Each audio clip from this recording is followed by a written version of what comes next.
1,000 years ago, Norse explorers reached the wilds of North America and then vanished from the official record.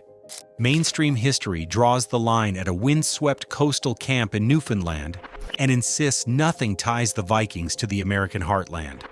But buried beneath a farm in western Minnesota, under the roots of an old aspen tree, something surfaced in 1898 that has refused to die for over 120 years.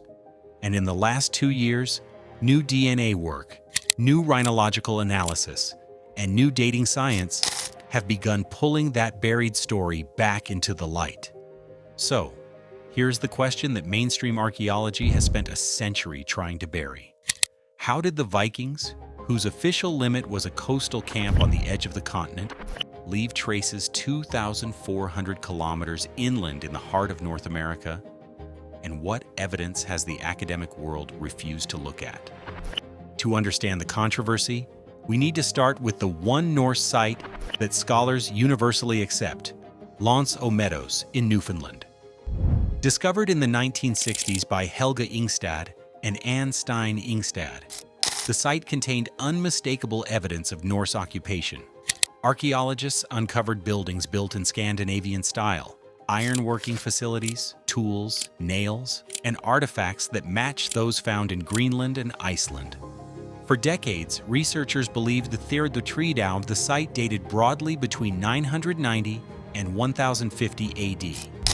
Then, in 2021, a groundbreaking study identified the exact year Norse activity occurred there. By analyzing wood that preserved evidence of a massive solar storm that struck Earth in 992 AD, scientists determined that the trees were cut in the year 1021. That placed Vikings in North America nearly 5 centuries before Columbus. But there is a problem with the official story. Lance aux Meadows does not appear to have been a permanent colony. There were no cemeteries, very few personal possessions, and little evidence of families living there. Many archaeologists now believe it was a temporary base used for repairs, iron production, and exploration. If that is true, then where were they going? The Icelandic Vinland Sagas describe journeys far beyond a single coastal settlement. They tell of rivers, forests, hunting grounds, and expeditions deep into unfamiliar territory. For years, these accounts were dismissed as exaggerated legends.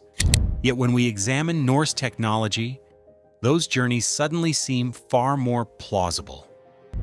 The Viking longship was one of the most advanced vessels of its era. Its shallow draft allowed it to travel not only across oceans, but also through rivers and inland waterways. Even more importantly, Vikings were experts at portaging, dragging boats over land between rivers and lakes. They had already mastered this technique in Eastern Europe.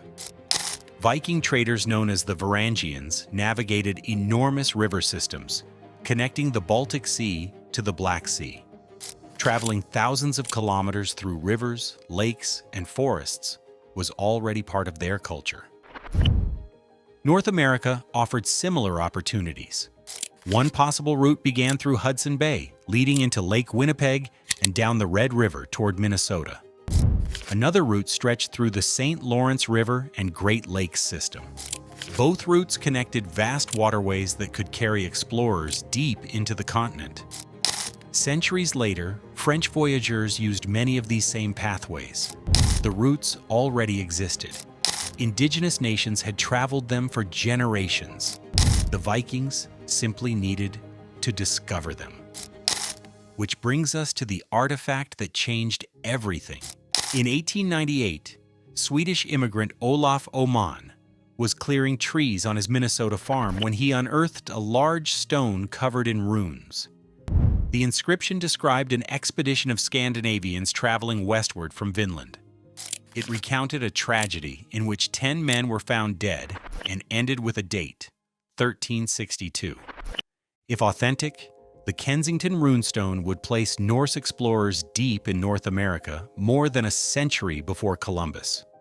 Almost immediately, scholars declared it a hoax. Early linguists argued that certain rune forms appeared too modern and that parts of the language resembled 19th century Scandinavian usage.